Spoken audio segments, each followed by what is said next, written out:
En octubre de 1955, Juan Tripp, de Pan American World Airways, entró en las oficinas de Boeing en Seattle y pidió 45 jets. El programa del Boeing 707, que hasta ese momento existía como una apuesta costosa que podría no dar nunca sus frutos, se convirtió, con un solo contrato firmado, en el cimiento de la compañía de aviación comercial más exitosa de la historia. Convair, la división de San Diego de General Dynamics, observó lo que ocurría y decidió que había espacio para un tercer competidor. No lo había. General Dynamics invirtió aproximadamente $450 millones en el programa del Convair 880 y vendió 65 aviones.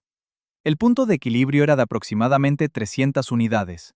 Cuando se hizo el balance final, el programa de jets comerciales de Convair había generado una de las mayores pérdidas de producto en la historia industrial americana, cerca de $500 millones, antes de añadir las pérdidas del Convair 990. El 880 era técnicamente el jet comercial más impresionante de su era, más rápido que cualquier cosa que Boeing o Douglas hubieran producido, un avión genuinamente hermoso que gustaba a los pilotos y resultaba cómodo para los pasajeros. Destruyó a su fabricante. La historia de cómo un avión que hizo todo bien técnicamente puede hacer todo mal comercialmente es la historia de cómo la era del jet decidió, en su primera década, que las reglas de la aviación comercial eran distintas de las de la aviación militar, y que las empresas que habían pasado décadas construyendo bombarderos no habían aprendido necesariamente esas reglas. Convair era un fabricante de aviones militares extraordinario. Había construido el B-36 Peacemaker, el enorme bombardero intercontinental que sostuvo la disuasión nuclear americana a lo largo de los años 50. Había construido el B-58 Hustler, el primer bombardero supersónico operativo en servicio americano. Sus ingenieros entendían la aerodinámica de alta velocidad, la ingeniería estructural bajo cargas extremas y los sistemas de propulsión en la frontera de lo técnicamente alcanzable. Lo que entendían menos, lo que la empresa tenía poca experiencia institucional en hacer, era el negocio específico de vender aviones a aerolíneas comerciales, donde la preocupación principal del cliente no era el rendimiento, sino el beneficio. Convair sabía construir aviones rápidos. El 880 tomó su nombre de su velocidad de crucero, 880 pies por segundo, aproximadamente 600 millas por hora, lo que lo convertía en el jet comercial más rápido en servicio regular cuando entró en operación con Delta Airlines en mayo de 1960. No marginalmente más rápido, de forma medible, constante y demostrable, más rápido que el 707 y el DC-8. En un vuelo transcontinental, el 880 llegaba 20 o 30 minutos antes que la competencia. En una ruta transatlántica, la ventaja se extendía a 30 o 40 minutos. Los ingenieros de Convair habían logrado algo genuino. El fuselaje estrecho, unos centímetros más delgado que el del 707, dándole al avión un perfil visual más esbelto, combinado con 4 turborreactores General Electric CJ805 y un ala optimizada para el crucero de alta velocidad, producía un avión que operaba a Mach 0,88 a 0,90 en servicio normal. Esa velocidad era la identidad del avión. Todo en el 880, desde su marketing hasta su nombre y la forma en que sus operadores lo presentaban a los pasajeros, giraba en torno a ser el más rápido. Lo que Convair no había entendido adecuadamente era que ser el más rápido no era lo mismo que ser el más útil. El 707 con el que competía el 880 transportaba entre 140 y 189 pasajeros según la configuración. El 880 transportaba entre 88 y 110. El 707 era más lento en 30 a 40 millas por hora, pero una aerolínea que calculaba los ingresos generados por hora de vuelo no dividía simplemente los ingresos entre el tiempo de vuelo, multiplicaba los ingresos por el número de asientos del avión, y luego restaba el coste de volar cada asiento. Considérese la aritmética en una ruta transcontinental. El 880 hace el cruce en aproximadamente 4 horas y 30 minutos. El 707 lo hace en aproximadamente 5 horas. El 880 es 30 minutos más rápido, pero el 707 transporta 180 pasajeros frente a los 100 del 880. Si ambos aviones van llenos y cobran el mismo precio de billete, el 707 genera un 80% más de ingresos en la misma ruta, al 88% de la velocidad. El consumo de combustible de ambos aviones por hora es en términos generales similar. Ambos son jets de 4 motores de peso comparable. El 707 usa más combustible en la ruta porque ésta tarda más, pero la diferencia es modesta comparada con la diferencial de ingresos. La ventaja de velocidad del 880 era real. Su ventaja económica sobre el 707, en cualquier ruta en la que ambos aviones operasen, esencialmente no existía. Las aerolíneas entendían este cálculo mejor de lo que los pronósticos financieros de Convair habían sugerido que lo harían. Los pedidos que Convair necesitaba para alcanzar el punto de equilibrio, aproximadamente 300 aviones, no se materializaron.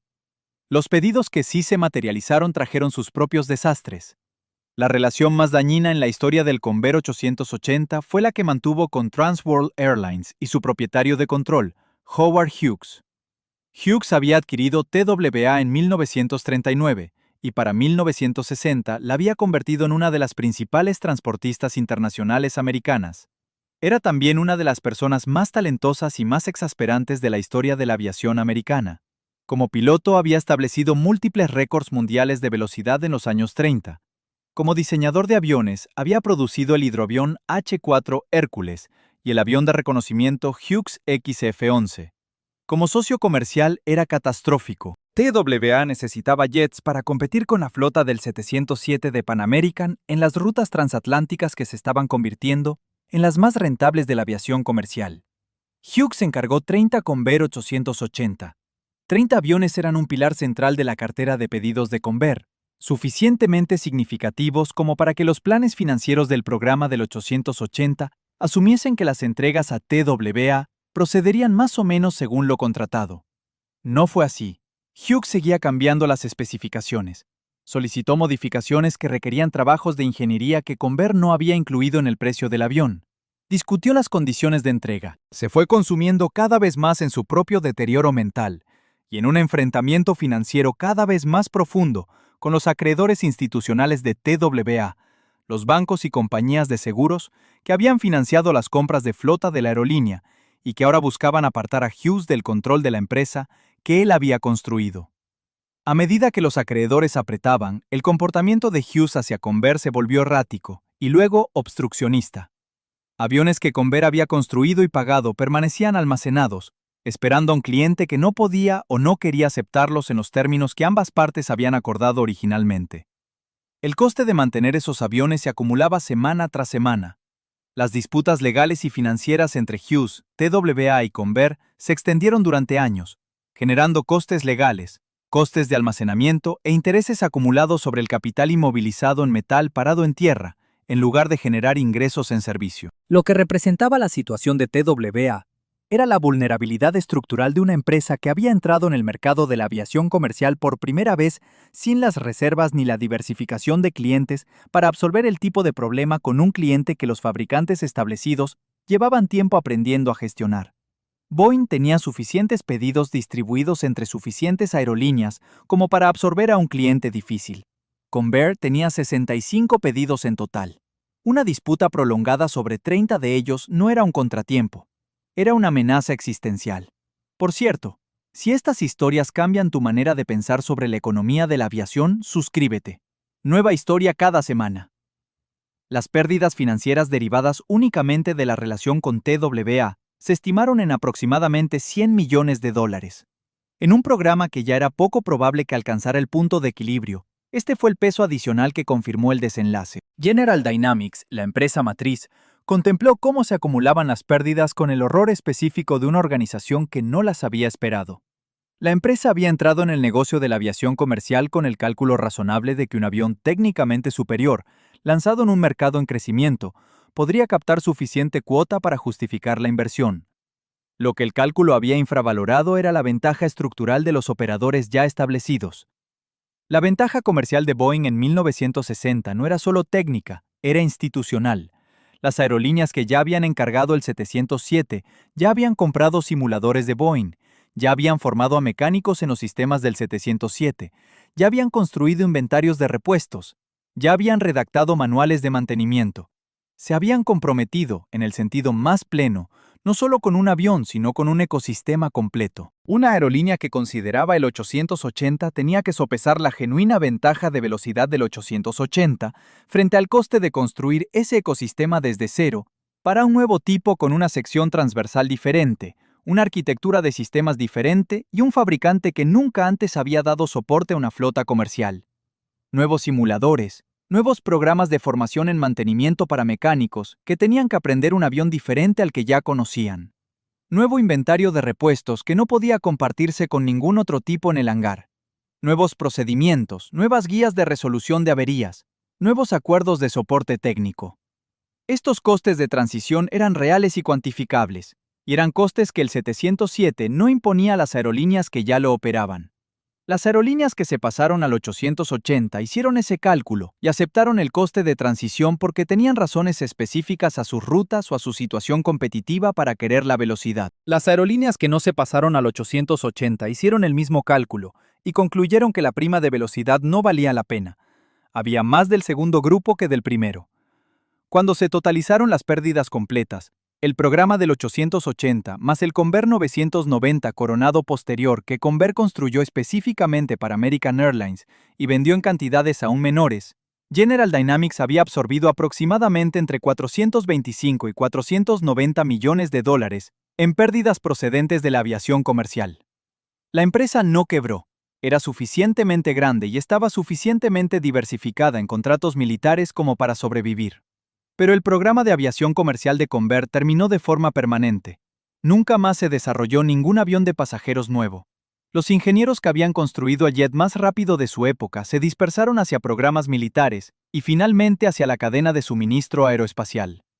El propio 880 no era un mal avión. Los operadores que lo volaron informaron favorablemente sobre su maniobrabilidad y fiabilidad. Delta Airlines, que operó el tipo durante 14 años y fue uno de los operadores del 880 con más experiencia, lo encontró un avión capaz y económico, en las rutas domésticas donde su velocidad era una ventaja genuina, y su menor capacidad de pasajeros era menos un inconveniente. El avión era agradable de pilotar y cómodo de volar. La velocidad era real. En ciertas rutas, los 20 o 30 minutos que ahorraba respecto al 707 se traducían en ventajas de horario que las aerolíneas podían comercializar ante los pasajeros de negocios que genuinamente necesitaban llegar antes. Pero el avión necesitaba vender 300 para justificar su coste de desarrollo, y vendió 65. La diferencia concreta entre lo que se necesitaba y lo que se logró, 235 aviones, con una pérdida total de algo cercano a $6 millones por avión no vendido, es el coste cuantificado del error de cálculo de Convair sobre hacia dónde se dirigía el mercado de jets comerciales. El mercado se dirigía hacia la capacidad, no hacia la velocidad. Las aerolíneas de los años 60 estaban descubriendo que sus pasajeros eran más propensos a elegir un vuelo porque era más barato, o porque salía a una hora conveniente, o porque conectaba con el aeropuerto hub adecuado, que porque llegara 25 minutos antes. La prima de velocidad que ofrecía el 880 era genuinamente valorada por un subconjunto específico de pasajeros, el ejecutivo corporativo, el viajero transatlántico frecuente, la persona para quien el tiempo valía genuinamente más que el dinero. Pero ese subconjunto no era suficientemente grande, con los precios de los billetes aéreos de 1960, para sostener una flota de 300 aviones. Howard Hughes, que había hecho más que nadie por dañar el programa del 880 a través del affair de la TWA, compró un Convair 880 de segunda mano en 1968 para su uso personal. Vivió a bordo del avión en distintos períodos, utilizándolo como residencia móvil en sus cada vez más recluidos últimos años. Fue, a su manera, un epílogo apropiado para la relación entre el hombre y el avión. Hughes había contribuido a destruir el programa que construyó el 880, y luego, cuando el avión podía comprarse a bajo precio de un programa que había fracasado comercialmente, se compró uno para sí mismo. Elvis Presley compró otro Convair 880 de segunda mano en 1975 y lo llamó Lisa Marie en honor a su hija.